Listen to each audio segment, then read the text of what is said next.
In the Americans' history, from the persecuted and unjustly treated African Americans, a great person emerged, Martin Luther King Jr.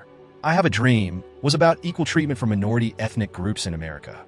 He never gave in, even after countless threats, oppressions, and unjust in court. He became a role model for African Americans and other minority groups. He changed the course of democracy's development in America. He was like a beacon of light in the darkness for mankind. If there was a Martin Luther King Jr. for Chinese people, would that Chinese lady be pushed onto subway tracks in New York yesterday? Did you see any Chinese media speak up for her? Only we did it after 500,000 Chinese were killed and 3 million were raped or burned in Indonesia. The first response from the CCP was, they deserve to die. The CCP started doing major trading with Indonesia. What if MLK's lawsuit happened in Indonesia or in communist China? Is there anyone there with enough courage to keep speaking the truth for 5 years? In Martin Luther King Jr.'s autobiography, he said, "What I feared the most were hunger, insults, humiliation, and the torment of time.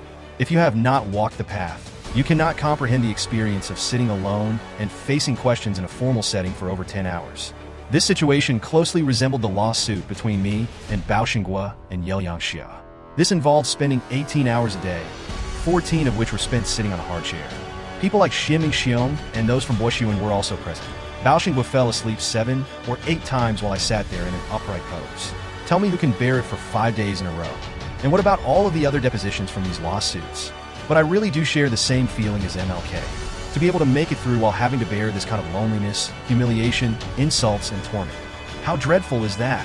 If we compromised and gave up today, just like in the face of the PAG lawsuit, we Chinese in the United States would be pushed onto the railroad tracks countless times by the CCP and evil guys, and no one would speak up for us.